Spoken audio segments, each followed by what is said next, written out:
Hello, everyone. Coming up here on the Pro Wrestling Show. As you see right here, Raw turns 30 years old. Monday Night Raw kicks off with a bang, with WWE legends are set to appear on the 30th historic anniversary of Raw.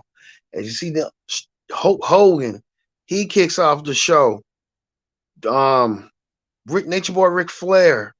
The list goes on and on. Triple H, The Undertaker, and Shawn Michaels also make an appearance as well. We'll get to what's going on with Raw, this 30th anniversary, as well as Sami Zayn goes to tribal court.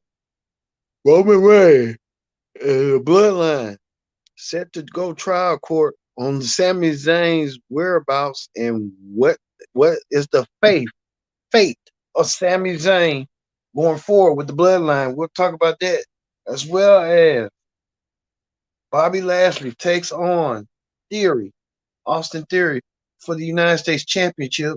But we just found out it's a no disqualification match.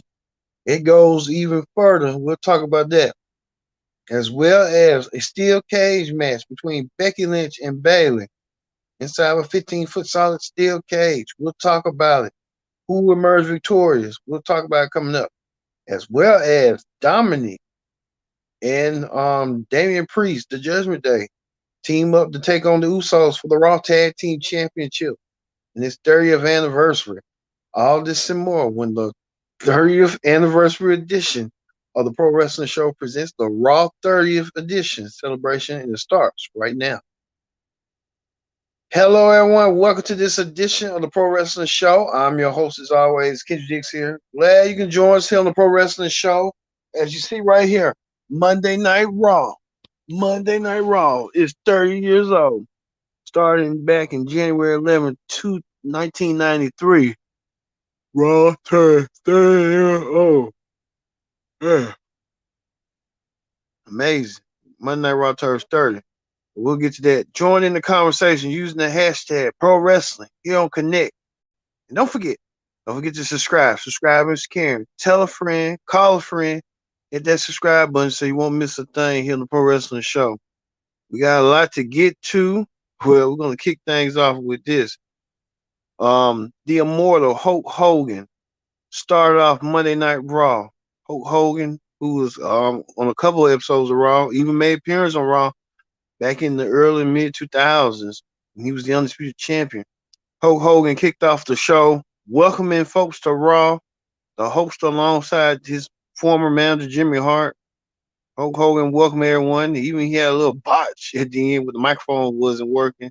But he welcomed everyone to Raw, kicking off Raw. The hoster doing his thing as well. Hulk Hogan, welcome folks to Raw. It kicked off with this: the Bloodline, Roman Reigns, Paul Heyman, and Toe, the undisputed champion. Roman Reigns with the undisputed tag champ, the Usos, um, and Sami Zayn. They were supposed to hold tribal court with Sami Zayn and them. The Bloodline making their case known on what the whereabouts Sami Zayn was and why Sami did what he did. Well, Sami had to face the music. And what kind of music he was facing, it didn't look too well for Sami whatsoever.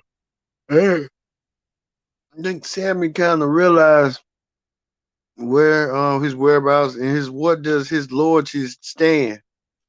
Sami tried to tell them what his loyalty stand, but the bloodline wasn't buying it. Even Paul Heyman wasn't buying it one bit. Paul Heyman came on there besmirching Sami Zayn, saying what Sami Zayn was.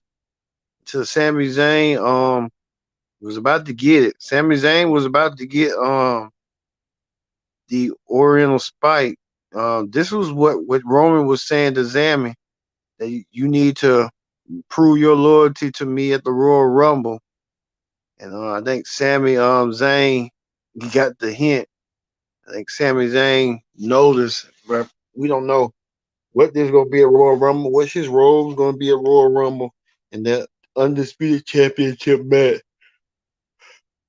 I have a feeling it's gonna be something pertaining to Sami, what Roman has to do. I think Sammy doesn't like to you can tell Sammy being PO a little bit and stuff. But the crucial moment throughout this was Sami Zayn, if we can show it, Sami Zayn was about to be spiked by Solo Sikoa until Jay came out of nowhere and tried to help Sammy. I know Jay and Sammy had their issues, but now Jay siding with Sammy. What's going on with that? There's a lot going on. So Jay saving Sammy, and now Roman decided that they need to be in a tag team match and for against the Judgment Day, and that's what happened. The Judgment Day went against Roman replaced Jimmy with to Sammy. It was kind of weird right there. Uh, we told you that the Judgment Day. We got the wrong photo. We get the right photo. We can probably get something going.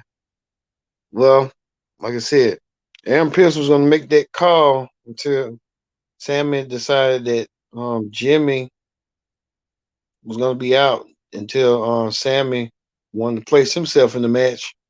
Sammy won it for the judgment, won it for the bloodline over the Judgment Day, pinning Dominic Mysterio. That was a kind of waste, but hey, it is what it is. But Sammy winning for his team in that match with Jay. So I guess it's even get more. The plot thickens even more.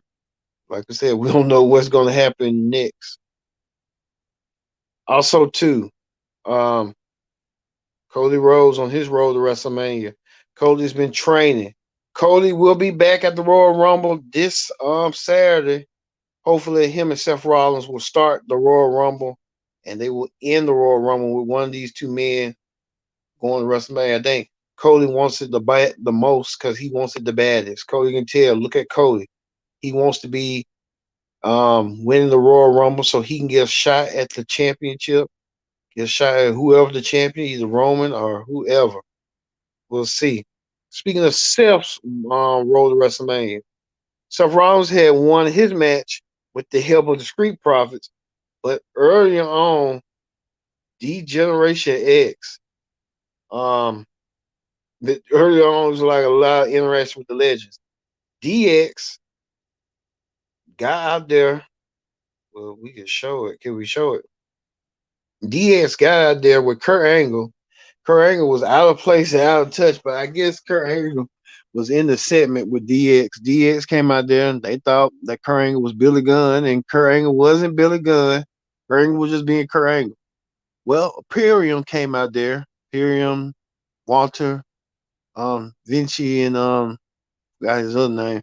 They came out there wanting to take on go toe to toe against Imperium, but they realized that they couldn't do it, and so Triple H decided that all of them said they can't do it. Now I say about 20 years ago or what 10 years ago they would. Well, Ted Long came out there and wanted to make a suggestion about tag team matches, and Ted Long likes to make tag team matches. A suggestion. Like I said, Kurt Angle didn't fit in place with DX, but Kurt Angle said he always wanted to be a part of DX.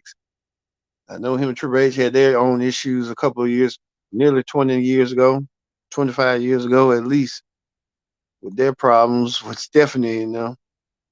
Well, Kurt Angle also wanted to, you can tell Kurt Angle wanted to be involved. He was involved with the Shield a couple of years ago, if you remember that, dating back. He wanted to be part of DX. Well, Kurt Angle was the special guest referee in the match with the Street Profits, and Seth Rollins teamed up against Imperium.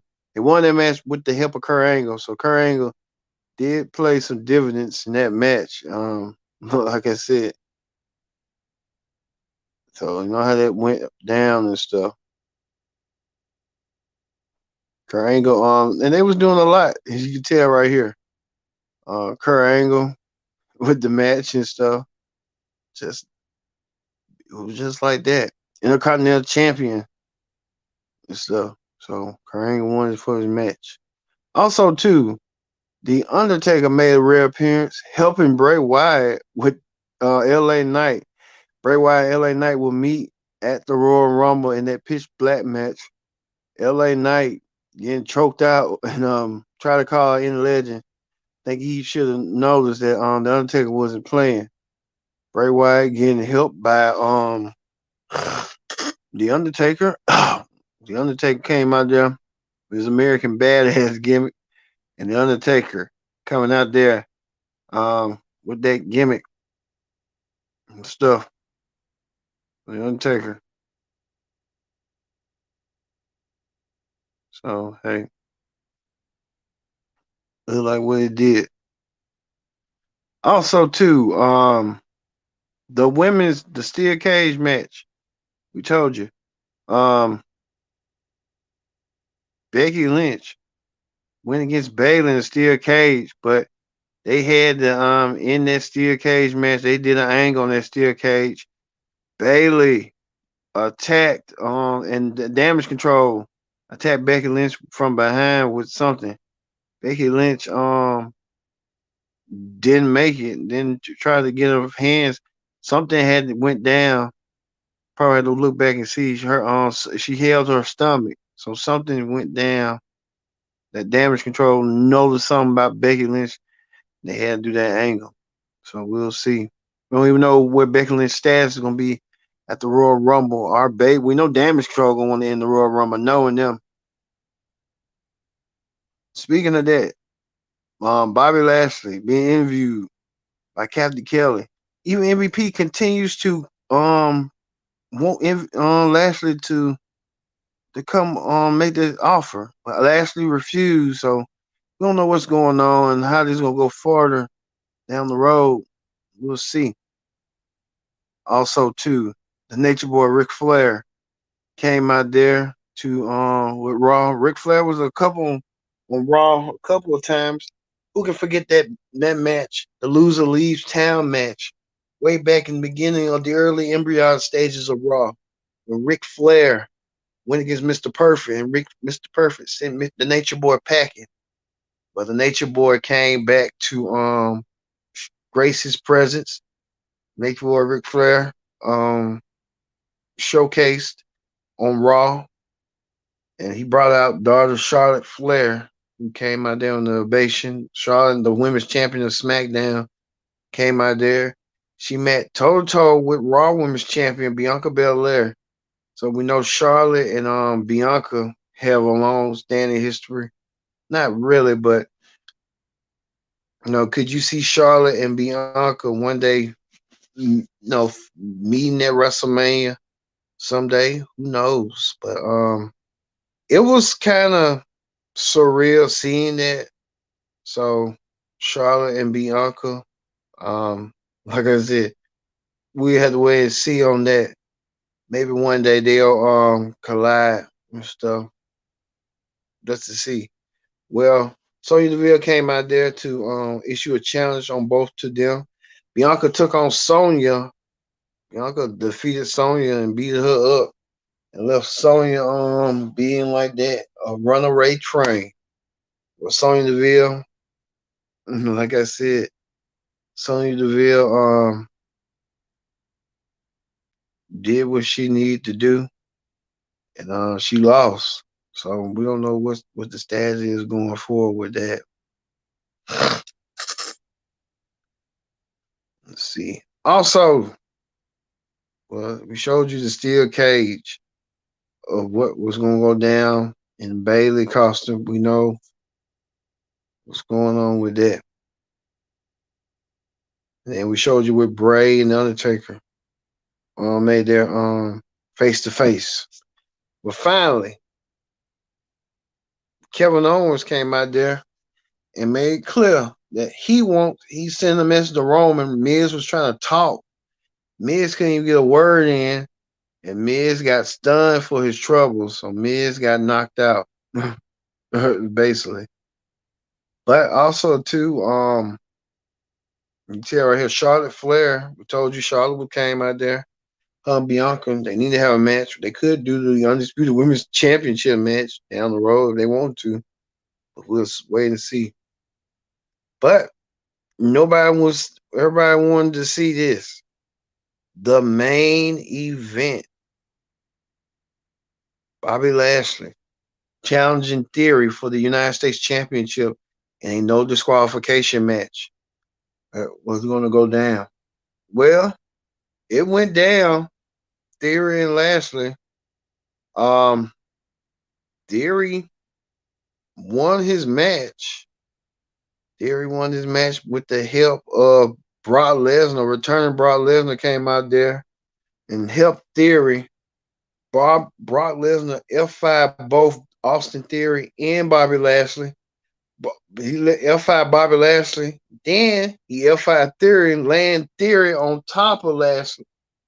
And Theory didn't know at the time, being unconscious at the time, unaware. Theory retains his championship with the help of Brock Lesnar with the F5. Brock Lesnar once again screwed Lashley over the United States Championship again. And we know Bobby Lashley is not going to be happy about that. But we just have to wait and see why Brock did what he did. But with Brock Lesnar, we know he don't like Bobby Lashley. And who can forget a year ago at Royal Rumble when they both met for the WWE Championship in that classic when Roman screwed Brock out of the WWE title to help Bobby Lashley. So this is going to be kind of like the rubber match. Bobby won last year at the Royal Rumble. Brock won at Crown Jewel. And now we'll get the rubber match at WrestleMania once again.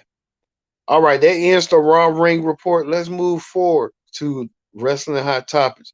On Wrestling Hot Topics, we found out today that breaking news right here. 2K, the 2K edition is coming out right here. John Cena, the cover boy. John Cena has a cover art. John Cena. This is the breaking news right here. John Cena is now the new cover boy 2K23. That's the breaking news. Cena, the cover boy face. You get the gold edition with Cena from the Ruthless Aggression era. The Icon edition with him with paint, with that Icebergs paint. So John Cena, the cover boy again, being Hollywood. So you have to wonder what the features of the game going to be. And this is a preview of the game right here that we see. John Cena, we see Roman Reigns and Drew McIntyre with War Games going to be a part of the game. And we give them the preview. We're going to see at WrestleMania between Rhea Ripley and Bianca Belair. It could be a Rhea wins the Royal Rumble. So hey, more thoughts to her winning. So only time will tell. Also, too, Kofi Kingston celebrates. Hold on one second. We want to get to this right quick. WWE Games making the announcement that John Cena will be the cover boy. So we're looking forward to seeing John Cena as the cover boy in his new edition. Also, too, Kofi Kingston celebrates 15 years in WWE. He even said this, 15, truly blessed to be doing this. Kofi Kingston, Dolph Ziggler, all of them, they're getting there, and they're that's staying power right there to me. That's a lot of staying power. Being the WWE for that long, and enduring a lot from Vince McMahon, a lot more power to you. Hey, you know how that go. Also, too, Michelle McCool even announced that she will not be participating in the Royal Rumble. She sent out a tweet that she didn't get the call, like a lot of legends did. So Michelle McCool saying she's nearby the road, but she didn't get the call this time to be a part of the Royal Rumble. We're hearing also too that Batista could be the next inductee in the headline for the WWE Hall of Fame. Yamo Batista being the headliner. We could see that coming forward. So hey, we'll just have to wait and see. But I can tell he's a likely favorite. Also, too, we told you about the passing of Jay Briscoe. Well, Jay Briscoe's family, the T-shirt company, They want to donate 100% proceeds to the Jay Briscoe's family. That's nice for them to do. Good for them. Also, too, Zack Ryder. Remember him? One-legged. Zack, Zack Gowen, one-legged who wrestled back in SmackDown a couple of decades ago. But Zack Ryder, along with his sons, made an appearance to visit. Zack Ryder getting the accolades and with his sons experience a WWE event. So congratulations. Also, too, congratulations to MLW. They're going to be part of the Reels Network, premiering Tuesday, February 7th. So MLW premiering. So congratulations to the Reels Network on that feat. Also, too, Triple H showing what the Raw was going to look like tonight. He participated in the segment. You know what he did with DX. So Triple H trying to show that. So hey, even the Undertaker made acknowledgement as well on the Raw 25th anniversary. Undertaker started on Raw along with Shawn Michaels, the first episode of Raw, and look what it has become. So hey, you can see that. And finally, there's been reports that the Authors of Pain could be returning back to WWE. The former WWE Tag Team Champions could be making their way back to WWE sooner rather than later. Only time will tell. I think Simon Ross Sapp getting all this information. I'm telling you. And plus two, Lacey Evans trying to get herself together. So we see that. Well, we're going to end that with this. Brock Lesnar making his return on the Raw 30th anniversary, costing Brock Lesnar the United States Championship, and then almost costing Theory, but accidentally gave Theory the win. We'll talk about it this week on Royal Rumbles to predict the outcome. I have a lot more this coming up this Saturday. So look for Royal Rumble. This predict the outcome this Saturday. So for me being Kendrick, we'll see you tomorrow for the NXT Ring Report. You have a good night and peace.